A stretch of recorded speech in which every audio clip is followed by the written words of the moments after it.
네. 어떤 면에서 저번 주일보다 더 받기 어려운 말씀이 오늘 말씀인 것 같아요. 원수를 사랑하여라 라고 말씀하시기 때문인데요. 오늘 설교 제목은 원수를 사랑하십시오입니다. 원수를 사랑하십시오. 5장을 이제 마치는 그런 길목에서 제가 산상수훈을 아주 짧게 압축해서 말씀드리기 원합니다. 예수님은 산상수훈을 통해서 기독교가 무엇인지, 복음이 무엇인지를 저와 여러분에게 가르쳐 주세요. 여러분, 기독교는 세상이 말하는 종교와는 완전히 다릅니다. 왜인 줄 아십니까? 세상의 종교는 우리 인간의 공로로 시작하라고 말하기 때문입니다. 그런데 기독교는 정반대입니다. 그 나의 공로를 포기해야만 기독교가 시작된다고 말합니다. 세상은 선행을 베풀어라, 구제를 많이 해라, 규칙을 잘 지켜라, 이것을 하면 천국에 들어간다, 저것을 하면 천국에 들어간다, 이렇게 우리의 힘으로 천국에 들어가라고 말합니다. 하지만 십자가의 도는 자기 힘으로 들어갈 수 없다라는 것을 인정하라고 말한다는 것이죠. 그러므로 기독교는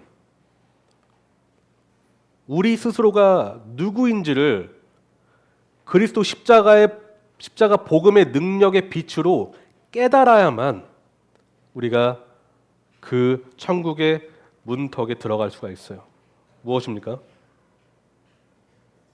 성령의 그 임재 가운데 나는 하나님의 거룩하신 그 영광에 내가 스스로 그 기준에 미칠 수 없는 존재이구나라는 것을 성령은 저희에게 알게 해 주십니다. 그래서 인생의 결심과 판단에 의존하지 아니하고 오직 주권자의 은혜만 의존하게 하신다는 것입니다. 성령께서는 죄인의 내면에 들어오셔서 자기 의존이 되려 천국문을 통과하는데 최고의 방해물이라고 깨닫게 해주세요. 자기 자아를 완전히 장악해왔던 죄악의 참상을 마주하게 하게 해주신다는 것입니다. 다시 말해, 우리는 과거 영적으로 죽어 있을 때 영적인 감각이 없었습니다. 그 말은 죄가 죄인지 몰랐다는 것입니다. 하지만 성령께서는 죄가 무엇인지를 깨닫게 하심으로 나라는 존재가, 나의 본성이 죄인이다라는 사실을 자각하게 하시고, 그러므로 십자가의 복음만이 나의 구원의 길이라고 받아들이게 해주신다는 것이죠. 여러분, 사람들이 왜 예수 그리스도를 믿지 않는지 아십니까? 이유는 간단합니다. 자신이 죄인이라고 생각하지 않기 때문에 믿지 않는 것입니다. 사람들은 저마다 나는 죄인입니다라고 말은 할지라도 그리스도 예수를 붙잡지 않습니다. 그 말은 본성적으로, 태생적으로 나는 죄인이 아니다라고 고백하는 것과 다르지 않다는 것이에요. 그래서 메시아 구세주 그리스도 예수의 십자가 공로를 붙잡을 이유가 없다라고 말하는 것입니다. 다시 말해, 불신은 결국 나는 선하다, 나는 의롭다라고 말하는 고백과 다르지 않다라는 것이죠. 그러나 성령께서 역사하신 그 존재에게는, 전에 없던 영적 감각이 생긴 존재에게는, 죄인이라고 고백한 존재에게는 그리스도 예수를 붙잡는 그 길목에 들어서게 된다라는 것입니다.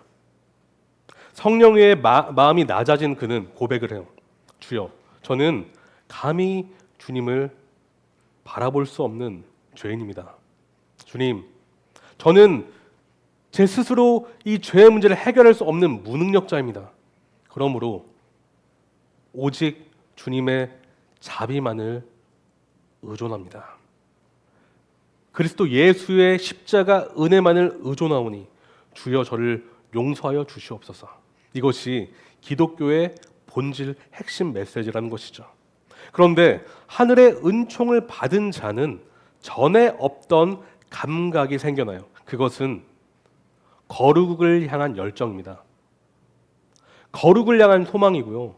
그리스도 예수를 따라 살고자 하는 동기라는 것입니다. 이것은 우리 인간 스스로 만들어내는 동기가 아니라 성령께서 심겨주신 선한 마음이라는 것이죠. 거듭난 존재는, 다시 태어난 존재는, 옛사람이 죽고 새 사람으로 옷 입은 존재는 새로운 인격과 새로운 마음을 가지고 그리스도 예수를 붙잡게 돼 있어요. 왜냐? 성령께서 그와 함께 하시기 때문에. 그런데 오늘 말씀이요, 그 성령으로 거듭난 사람이, 오직 성령과 함께하는 사람만이 받을 수 있는 메시지라는 것이요, 원수를 사랑하라. 원수를 사랑하라. 성도님, 이 원수를 사랑하라는 명령 앞에 여러분은 어떤 마음이 드세요? 원수를 사랑하라.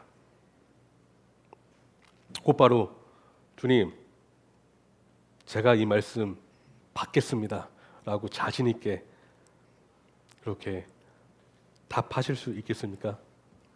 아니면 주님, 이 말씀 너무 어려운데 어떡하죠? 라고 고백을 하십니까? 저는요, 제가 강해 설교를 하잖아요. 강해 설교를 하면은 좀 시간을 많이 걸려서 연구를 해야 됩니다. 이 말씀 저 말씀 여러 각도로, 그리고 이 신학자 저 신학자 계속 공부를 하는데, 근데 강해 설교를 하는 사람에게 좋은 점은 뭐냐면요, 말씀을 깊이 보면 볼수록 저 자신을 더 깨닫게 된다는 거예요. 그래서 준비하는 게 굉장히 어렵습니다. 특히 이 말씀 같은 경우에는 뭐랄까, 제가 했던 과거의 과오들이 떠오르면서 이 말씀을 전해도 되는가라는 생각을 하게 돼요. 솔직한 제 고백입니다. 그리고 제가 과거에 굉장히 매몰차게 밀어냈던 어떤 형제를 떠올리며 정말 이 말씀을 구원 받았음에도 불구하고 살아내는 게 참 어렵구나라는 고백을 하게 되는데요. 그럼에도 불구하고 정말 주님을 의지해서 저는 이 말씀을 전하기를 원합니다. 원수를 사랑하라. 이 말씀의 결론을 미리 말씀드리고 싶은데, 여러분, 이 말씀의 결론은 48절에 있습니다. 48절 한번 보실까요? 48절. 48절, 5장 48절은 이렇게 말하고 있어요. 그러므로, 보통 그러므로는 이 말씀의 결론을 의미하는 접속사이죠. 그러므로 하늘에 계신 너희 아버지께서 완전하신 것 같이 너희도 완전하여라. 근데 더 어렵죠, 마음이. 완전하라고 하세요. 하나님, 어떻게 제가 완전해질 수 있습니까? 네, 하나님은 저희에게 완벽주의를 말씀하시는 건 아니에요. 여기서 말씀하시는 완벽하라는 것은 성숙해지라는 것입니다. 성숙해지라. 다시 말해, 하나님의 사랑이 성숙한 것처럼 우리의 사랑도 성숙해져야 된다라고 말씀하시는 것이에요.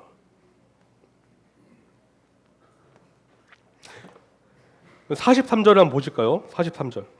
마태복음 43절. 오늘 말씀, 이 결론을 잘 이해하기 위해서는 한 절 한 절을 잘 이해를 하셔야 되는데, 43절을 보시면 이렇게 말씀하고 있습니다. 내 이웃을 사랑하고 내 원수를 미워하여라 하고 말한 것을 너희는 들었다. 43절은 어떤 면에서 우리 인간의 본성을 잘 드러내 보여주는 구절이라고 말할 수가 있어요. 왜 그렇게 말씀드리는 것일까요?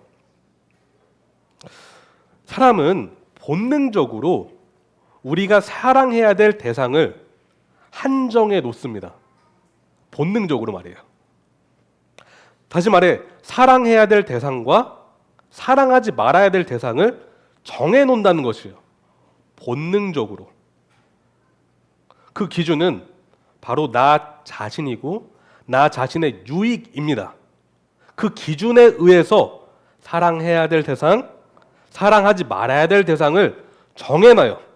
본능적으로. 누가 가르쳐주지 않았는데 이런 사랑이 너무나 빠르고 너무나 쉽고 너무나 간단하다는 것입니다.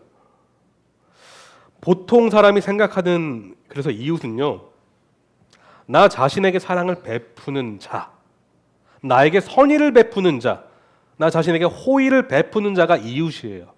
그 이웃이 우리가 생각하는 그런 이웃인데, 반면 인간의 본능은 자신을 적대시하는 자를 어떻게 정의하죠?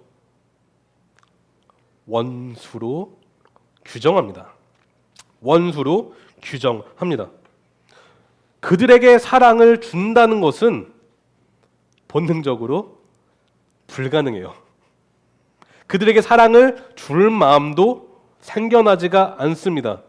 본능적으로 말이죠. 다시 말해 자연인으로 태어난 자연인의 신분인 거듭나지 않은 백성은 43절이 그의 본성이고 그의 삶의 원동력이자 그의 삶의 모습이라는 것입니다. 43절. 내 이웃을 사랑하고 내 원수를 미워하여라. 이 말씀을 좀 더 깊이 한번 살펴볼게요. 그럼 유대인들은 내 이웃을 사랑하고 내 원수를 미워하여라 하는 이 말씀을 삶의 모토로 삼고 삶에 적용하며 살았습니다. 그래서 예수님이 이 말씀을 하시는 것이에요. 그런데 유대 무리들, 랍비의 가르침을 따라 살아온 유대 무리들, 유대 랍비와 유대 무리들은 이 사상을 크게, 원수 사랑을 크게, 이 말씀을 크게 두 가지를 왜곡시켰어요. 첫째는 내 자신과 가치를 삭제시켰어요. 내 자신과 가치를 삭제시켰습니다. 레위기 19장 18절은 말하는데 한 백성끼리 앙심을 품거나 원수 갚은 일이 없도록 하여라. 다만 너는 너의 이웃을 내 몸처럼 사랑하여라 라고 분명히 말씀하고 있는데 지금 43절에는 뭐가 없죠? 내 자신과 가치가 없다라는 것이에요. 네. 이것을 아주 의도적으로 삭제시켰어요. 그럼 사람은 본능적으로 누굴 사랑합니까? 네. 그거는 우리 아이들도 너무 잘 알고 있어요. 본능적으로 자신을 최선을 다해 사랑합니다. 최선을 다해. 그래서 나 자신을 위해서 좋은 거 먹고 운동도 하고 영양제도 많이 먹고 네, 나쁜 게 아니에요. 네, 우리의 몸을 가꿔야 되죠. 최선을 다해 사랑하는데 그런데 하나님은 내 자신과 같이 남을 그렇게 사랑하라고 말씀하셨다는 것이에요. 그럼 마태복음 7장 12절 우리 보통 황금률이라고 하죠. 남에게 대접받고자 하는 대로 어떻게 하라고요? 너희도 남을 대접하라고 하고 있어요. 이것이 산상수훈의 핵심 메시지라고 말씀드릴 수 있어요. 다시 말해 율법의 핵심은 하나님을 사랑하고 이웃을 내 몸같이 사랑하는 것이 율법의 핵심 강령이라는 것입니다. 그런데 내 자신과 같이라는 이 조항을 제거했다는 것은 최선의 사랑을 적당한 사랑으로 바뀌었다는 것이에요. 다시 말해 풍성한 사랑을 빈약한 사랑으로 바꾸었다는 뜻입니다. 둘째, 이들은 원수를 미워하라는 조항을 추가시켰습니다. 내 자신과 가치를 삭제시켰을 뿐만 아니라 원수를 미워하라는 조항을 추가시켰습니다. 제가 질문 하나 해볼게요. 하나님은 원수를 미워하라고 하셨을까요? 하지 않으셨을까요? 미워하라고 하시지 않으셨을까요? 네. 하나님은 원수를 미워하라고 하시진 않았어요. 대신 악을 미워하라고 하셨습니다. 이게 무슨 차이일까요? 악을 미워하라고 하셨어요. 시편 보실까요? 시편 97편. 시편 97편을 보실게요. 시편 97편.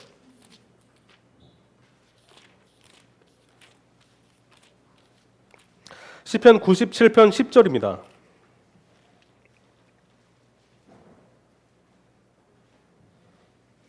같이 한번 읽어보겠습니다. 시작. 주님을 사랑하는 사람들아 너희는 악을 미워하여라. 주님은 그의 성도를 지켜주시며 악인들의 손에서 건져주신다 라고 말씀하고 있습니다. 또한 잠언 8장 13절 한번 보실게요. 잠언 8장 13절. 시편 다음에 있는 잠언 8장 13절. 잠언 8장 13절 같이 한번 읽어보겠습니다. 네, 같이 읽겠습니다. 주님을 경외하는 것은 악을 미워하는 것이다. 나는 교만과 오만, 악한 행실과 거짓된 입을 미워한다. 이처럼 성경 곳곳에는 악을 미워하라고 말씀하세요. 악과 악한 행위를 미워하라고 말씀하십니다. 그러나 성경은 악인, 원수에 대한 긍휼을 저버리지 말라라고 또한 말씀하세요. 잠언 25장 21절. 내 원수가 배고파하거든 먹을 것을 주고 목말라 하거든 마실 물을 주어라라고 하고 있습니다. 바울은 이 본문을 로마서에서 인용해서 덧붙여서 그의 신학을 펼쳐나가는데 그는 로마서 12장 20절 같이 한번 보실까요? 로마서 12장 20절. 로마서 12장 20절입니다. 로마서 12장 20절에서 21절입니다.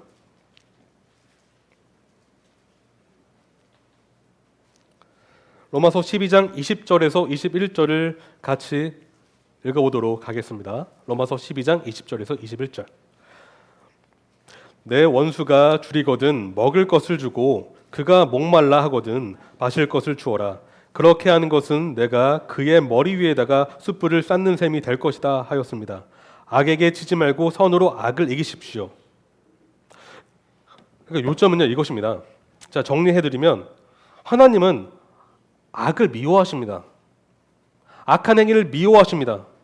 그러나 하나님은 동시에 악인이 회개하여 돌아와서 구원받으실 것을 소망하십니다. 하나님은 그러세요. 그러나 종종 우리는 성경을요 너무 단순화시켜서 한 면만 보고 또한 오해해서 교리화시킬 때가 있어요. 이것이 대표적입니다. 악을 미워하라고 했기 때문에 곧바로 악인을 미워해도 된다라고 생각할 때가 있다는 것입니다. 성경을 깊이 보지 않고 단편적으로 보고 한 구절만 그냥 떼서 교리화시키면 그럴 수가 있다는 것이에요. 그런데 성경은 다각도로 봐야 되고 하나님이 누구이신지를 제대로 알아야 됩니다. 하나님은 악을 미워하시지만 악인의 회개를 기뻐하시는 분이세요. 그러나 우리가 너무 성경을 쉽게 그리고 단순화시킬 때는 그 결과 우리로 하여금 죄인에 대한 긍휼과 자비를 쉽게 저버리게 되는 결과로 나아갈 수가 있게 된다는 것인데 저희는 요나서를 잘 배웠습니다. 우리 목사님을 통해서 잘 배웠는데요. 여러분 요나가 대표적인 예라고 할 수 있어요. 제가 예시를 들려드리면 요나가 떠오르는데 요나서 1장 2절에는 너는 어서 저 큰 성읍 니느웨로 가서 그 성읍에 대고 외쳐라. 그들의 죄악이 내 앞에 이르렀다라고 말씀합니다. 여기서 그들의 죄악, 히브리어 라를 번역한 것이 죄악인데요. 죄악은 말 그대로 죄, 악독, 나쁜 행동, 행위, 하나님을 대적하는 그 모든 악한 일을 총칭하는 것입니다. 하지만 동시에 이 악은요, 비참함, 곤고함, 신음 이런 뜻이 있습니다. 무엇일까요? 하나님의 눈으로 봤을 때 아수르, 그 니느웨 백성은 악한 족속이었지만 죄가 죄인진도 모르고 행하는 그들의 악의 신음을 하나님은 안타까워하셨다라는 것이 이 안에 내포되어 있다는 것이에요. 하나님은 죄를 미워하시지만 죄인이 돌이켜서 의의 백성이 되기를 원하시기 때문에 요나에게 무엇을 명령하셨죠? 회개 메시지를 명령하시는 것이에요. 그러나 요나는 어땠습니까? 하나님의 마음과는 달랐어요. 니느웨 백성이 어떻게 되기를 원했습니까? 그저 멸망받기를 원했어요. 왜냐?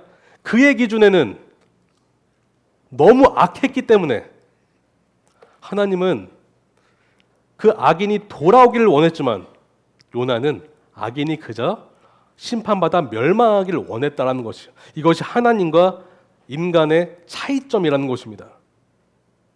여러분, 우리는 여기서 중요한 진리를 발견해야 돼요. 죄에 대해 진노하시는 하나님은 언제나 악인이 회개하기를 바라시지만 사람은 본능적으로 그렇지 않다라는 것입니다. 악인의 회개보다는 그의 멸망을 은근히 바랄 때가 있다라는 것인데, 이것이 바로 유대 랍비들의 마음이었고 당시 유대 무리들의 생각이었다는 것이에요. 그래서 내 이웃을 사랑하고 내 원수를 미워하라라고 가르친 것입니다. 이는 마치 하나님의 원대한 그 사랑, 위대한 사랑을 겨자씨 한 알과 같은 작은 사랑으로 축소시킨 것과 다르지 않다라는 것이죠. 유대 무리들은 요나와 같이 민족주의적인 사고에 빠져 있었어요. 그래서 이웃을 한정하고 축소했다는 것이죠. 이웃이 결국은 그들에게 이웃은 자기 동족, 자기 가족, 자기 친척, 동일한 종교와 사상을 가진 자로 한정했다는 것입니다. 실제로 그들 기준 밖에 있던 세리와 창녀와 이방인들은 어떤 대상이었습니까? 멸시, 미움의 대상이었다는 것이에요. 그런데 여러분, 우리도 다르지 않을 수가 있습니다. 무엇입니까? 우리가 생각해 놓은 이웃, 내 교회 식구, 나의 가족, 나의 가치관을 지지해주고 따르는 사람, 나를 응원하는 사람, 이런 사람들만 이웃으로 한정해 놓고 그들에게만 사랑을 베풀 수가 있다는 것이에요. 이것은 하나님의 사랑이 아니라 인간이 정해놓은 사랑이라는 것이죠. 하지만 예수님은 우리에게 말씀하십니다. 주 예수를 믿는 천국 백성은 달라야 된다라고 말씀하세요. 달라야 된다, 구별돼야 된다라고 말씀하고 있습니다. 이웃의 범위를 확장시키라고 말씀하고 있습니다. 왜냐하면 너희 원수를 사랑하고 너희를 박해한 사람을 위하여 기도하라라고 말씀하기 때문입니다. 저는 세 가지로 좀 압축해서 정리해드리고 싶은데, 첫째는 원수 사랑의 명령이고요. 둘째는 원수 사랑의 근거입니다. 마지막은 원수 사랑의 결론입니다. 명령, 근거, 결론인데 44절 명령에 대해서 살펴보도록 하겠습니다. 원수 사랑의 명령. 주님은 원수를 사랑하라고 명령하셨어요. 그리고 박해하는 자들을 뭐하라고 말씀하셨죠? 기도하라라고 말씀하셨어요. 그래야만 너희가 하늘에 계신 너희 아버지의 자녀가 될 것이다라고 말씀하셨는데, 여러분 이 말씀을 잘 이해하셔야 돼요. 우리가 원수를 사랑해야만 하나님의 자녀가 되는 것일까요? 그럼 어떻게 생각하십니까? 원수를 위해 원수를 놓고 기도해야만 하나님의 자녀가 될 수 있다라고 말씀하시는 것일까요? 물론 그렇게도 볼 수 있지만 엄밀히 따지면 이런 뜻입니다. 하나님을 아버지로 모시고 살게 된 자는 원수를 사랑할 수 있다란 뜻이에요. 하늘 아버지를 나의 영적인 아버지로 모시고 사는 사람은 원수를 위해 기도할 수 있다란 뜻입니다.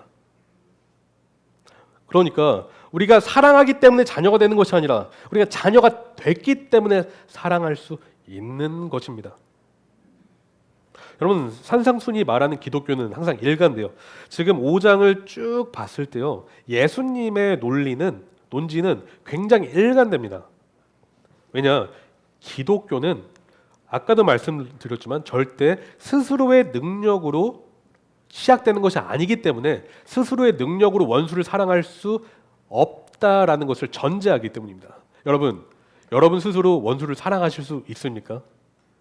원수를 사랑하십시오 제가 말씀드렸을 때, 불굴의 의지로 사랑하십시오라고 말씀드렸을 때, 제 능력으로 사랑할 수 있습니다 라고 말씀하실 수 있는 분은 단 한 분도 없으실 거예요. 저도 그렇게 말할 수가 없습니다. 그렇게 설교할 수도 없고요. 모든 영적 역사의 원인과 시작은 하나님이시기 때문에 원수 사랑마저도 하나님이 먼저 하셔야만 우리가 할 수 있다라는 것입니다. 여러분, 사도 요한은 이 원리를 제자들에게 말씀하고 있어요. 당시 요한일서를 사도 요한이 제자들에게 편지를 썼을 때는 영지주의라는 거짓 복음에 휩싸여 있을 제자들이 미혹당할 때였습니다. 그래서 복음을 다시 가르치는데 그 복음의 핵심 가치, 원리를 가르치면서 이 말씀을 하고 있어요. 요한일서 4장 19절인데 한번 들어보세요. 우리가 사랑하는 것은 하나님이 우리를 먼저 사랑하셨기 때문입니다. 여러분 다시 한번 들어보세요. 우리가 사랑하는 것은 하나님이 우리를 먼저 사랑하셨기 때문입니다. 다시 말해, 우리가 사랑할 수 있는 이유가 무엇입니까? 하나님이 먼저 사랑하셨기 때문에 사랑할 수 있다라고 말씀하고 있는 것이에요. 모든 이 우리의 복음적인 사랑은 하나님이 먼저 하시기 때문에 할 수 있는 것입니다.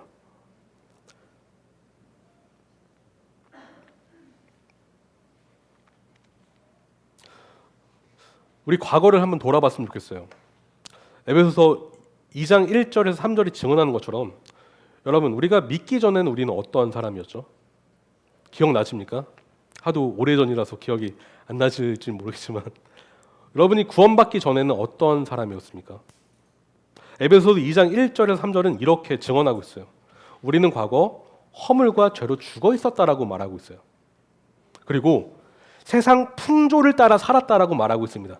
이 세상 풍조를 따라 살았다는 것은 세상이 말하는 가치와 유행에 따라서 기준 없이 이리저리 흔들려서 살았다는 것인데, 이 말은 사탄의 뜻에 순종하며 살았던 존재였다라고 말씀하고 있습니다. 그 열매는 육신의 정욕대로 사는 것이었고 우리 마음에 원하는 대로 사는 것이었습니다. 그래서 성경은 우리의 과거의 신분을 뭐라고 명명하냐면 하나님의 원수였다라고 말씀하고 있어요. 우리가 하나님의 원수였다라고 말씀하고 있습니다. 우리는 하나님의 원수였었습니다. 여러분은 하나님의 원수였다는 사실을 인정하십니까? 우리가 하나님의 원수였다라고 말씀하고 있어요. 그런데 요한일서 4장 10절은 말하고 있습니다. 사랑은 이 사실에 있으니 곧 우리가 하나님을 사랑한 것이 아니라 하나님이 우리를 사랑하셔서 자기 아들을 보내어 우리 죄를 위하여 화목제물이 되게 하신 것입니다. 여러분, 하나님이 먼저 사랑하신 사랑은 그리스도 예수의 십자가를 통해서 증명이 된다라고 말씀하고 있는 것입니다. 우리가 죄인 되었을 때 예수께서 이 땅에 오시는 것이에요. 우리가 의인 되었을 때가 아니라 시점이 죄인 되었을 때, 우리가 하나님과 원수였을 때 예수께서 우리 죄를 속하기 위해 십자가를 지신 것입니다. 언제요? 원수 되었을 때. 그러므로 우리는 어떤 사랑을 받은 것이에요? 하나님의 원수 사랑의 그 사랑을 우리가 그 사랑으로 용서받게 되었고, 우리가 거듭나게 되었고, 우리가 지금 그 용서함을 받으며 살고 있다라는 것이죠. 그러므로 원수 사랑은 불가능하지 않다라는 것이요. 하나님의 자녀가 되었다면 우리는 그들을 위해서 기도할 수가 있습니다. 여러분 기억하십니까? 예수께서 십자가에서 올리신 기도 기억하세요? 예수님은 십자가 위에서 이 기도를 하셨어요. 누가복음 23장 34절. 아버지, 저 사람들을 용서하여 주십시오. 저 사람들은 자기네가 무슨 일을 하는지를 알지 못합니다. 하나님, 저들을 용서하여 주십시오. 주님은 죽음의 순간에 원수를 위해 아버지께 탄원하고 있다라는 것이요. 용서하여 주십시오.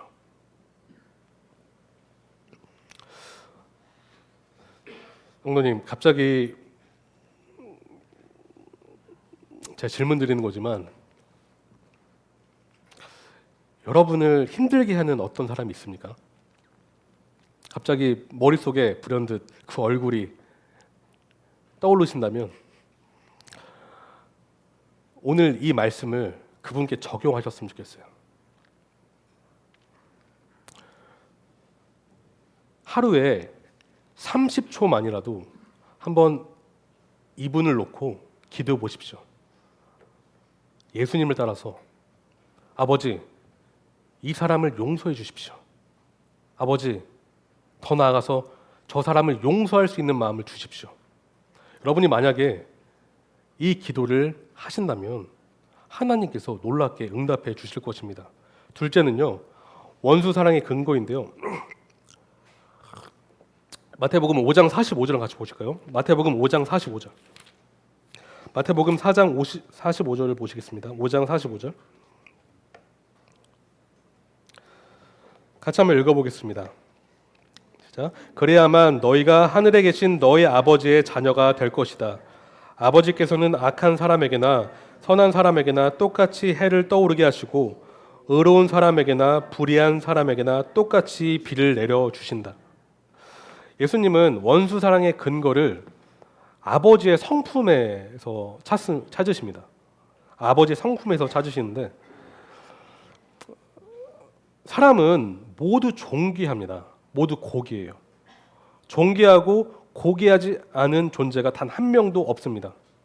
왜 그러냐면 모든 인생의 주권자는 하나님이시기 때문입니다. 또한 모든 인생은 하나님의 형상으로 만들어졌기 때문에 신분, 학벌, 재산, 나이, 경험 어떠한 것을 다 총동원해도 모든 사람은 평등하게, 동등하게 존귀합니다. 하나님에게서 났기 때문에 그렇죠.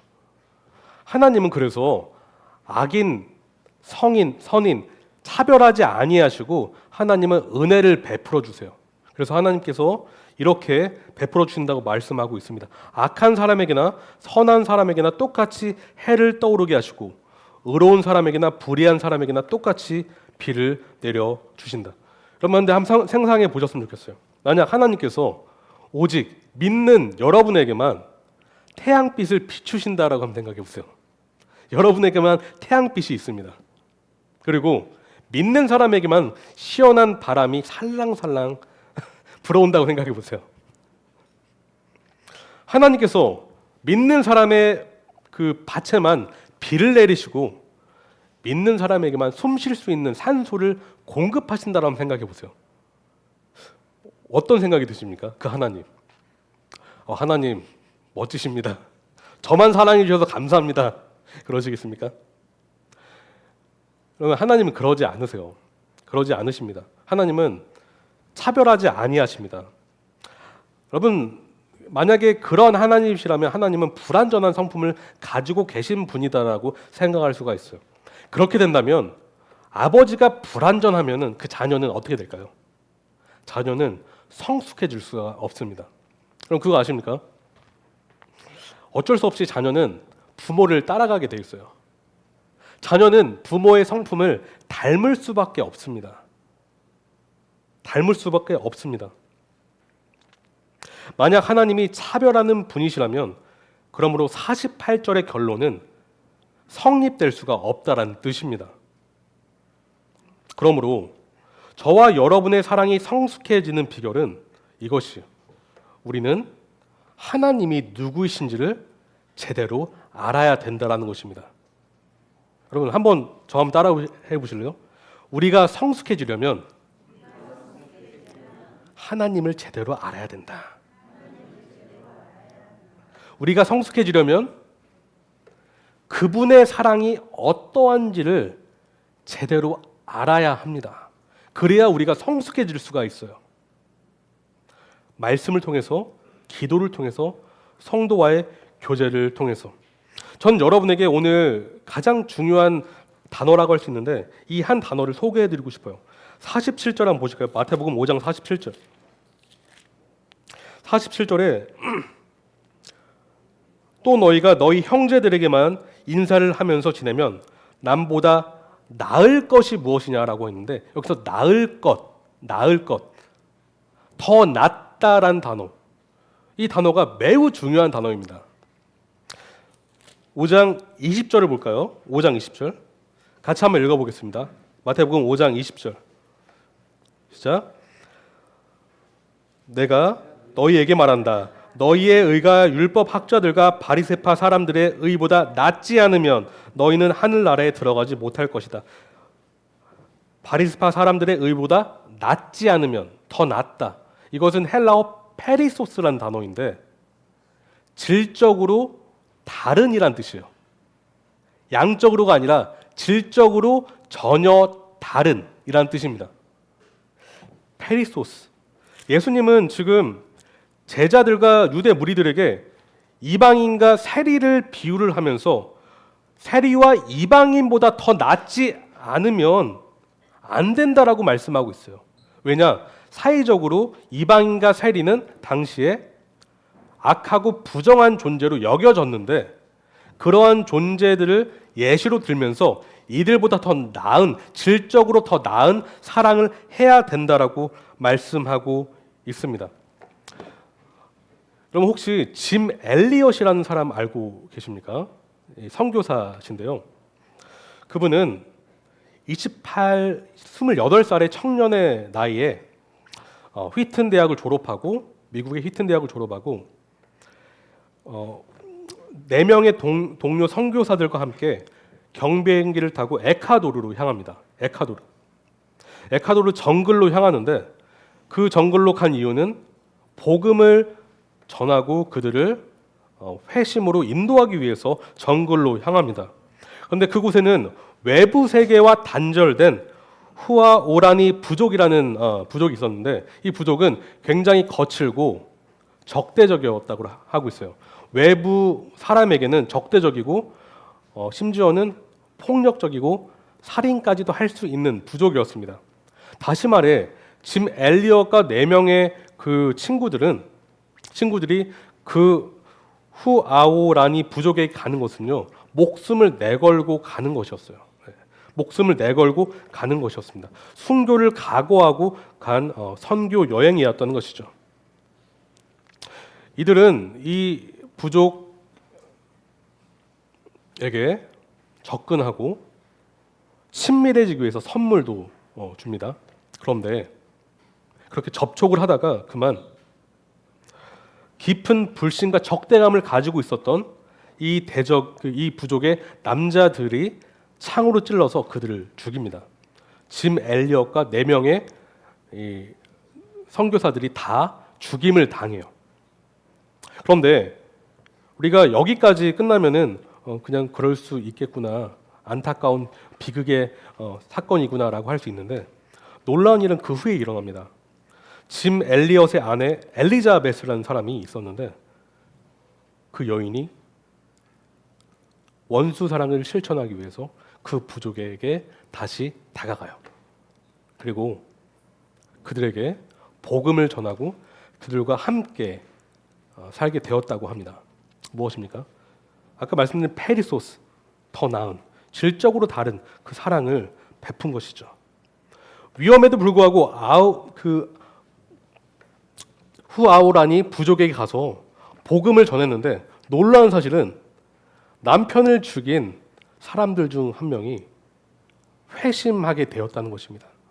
그래서 그리스도 예수를 영접하고 복음을 전하는 사람이 되었다고 하는데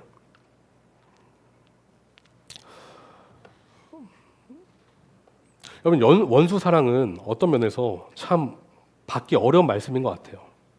하지만 이 원수 사랑은 오직 주 예수의 용서를 받은 사람만이 할 수 있다는 것을 기억하셨으면 좋겠습니다. 오직 하나님의 특별한 사랑을 받은 사람, 이 특출난 사랑으로 건진받은 사람, 복음의 위대한 사랑에 무릎 꿇은 사람만이 그 사랑을 조금은 실천할 수 있다라는 것이죠. 오늘 설교의 결론인데 원수 사랑의 결론입니다. 마태복음 5장 48절. 그러므로 하늘에 계신 너희 아버지께서 완전하신 것 같이 너희도 완전하여라. 제가 서두에도 말씀드렸는데요. 이 말씀은 완벽주의자가 되라는 것이 아닙니다. 뭐라고 말씀드렸죠? 성숙하라라는 말씀이에요.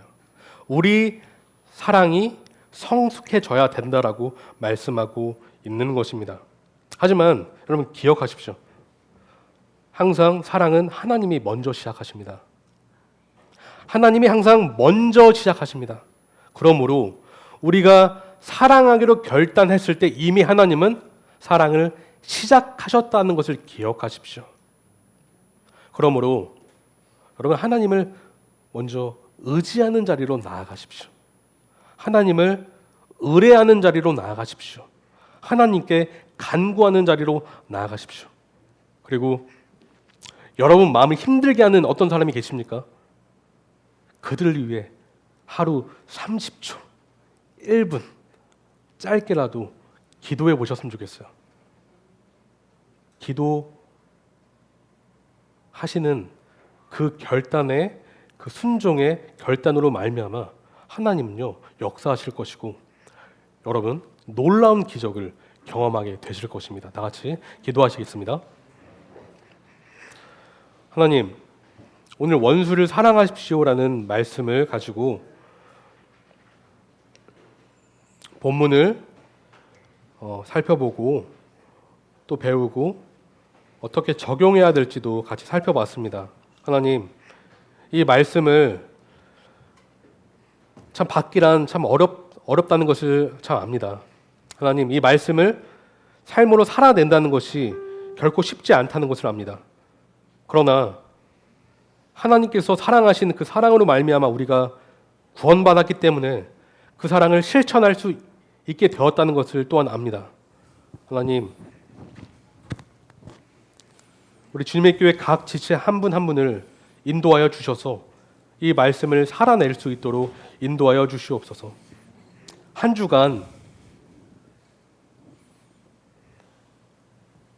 이 말씀을 기억하고 이 말씀을 살아내는데 성령께서 함께하여 주셔서 우리가 할 수 없는 그 사랑을 조금이나마 실천할 수 있도록, 그래서 하나님이 살아계신다 고백할 수 있도록, 그래서 우리 목장 식구들과 그 하나님을 같이 나누고 간증하며 정말 영적으로 더 뜨겁게 도전받을 수 있도록 인도하여 주시옵소서. 사랑합니다. 예수님의 이름으로 기도합니다. 아멘. 다 같이 304장 같이 찬양하실 것인데요.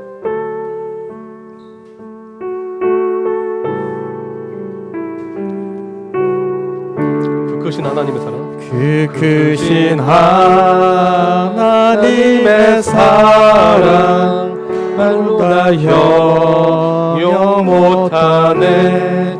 저 높고 높은 별을 넘어 이 낮고 낮은 땅 위에 죄벌한 영혼 구하려 그 아들 보내사 화목제물 삼으시고 죄 용서하셨네. 하나님 크신 사랑이 증량다 못하네. 영원히 변치 않는 사랑 성도여 찬양하세. 외로운 시절 지나가고 땅 위에 영화세 할 때 주 믿지 않던 영혼들 큰 소리 외쳐 울어도 주 믿는 성도들에게 큰 사랑 베푸사 우리의 죄 사했으니 그 은혜 잊을까. 하나님 그 승량과 못하네 영원히 변치 않는 사랑 성도여 찬양하세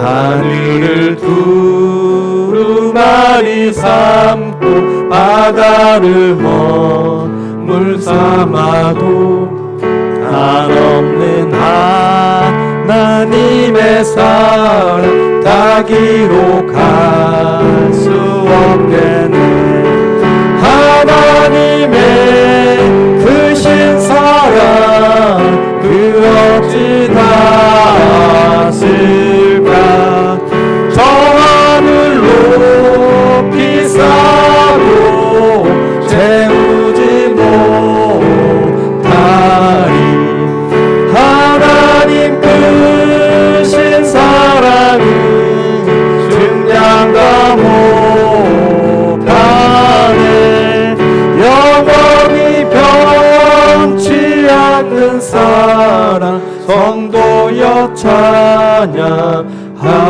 찬양하세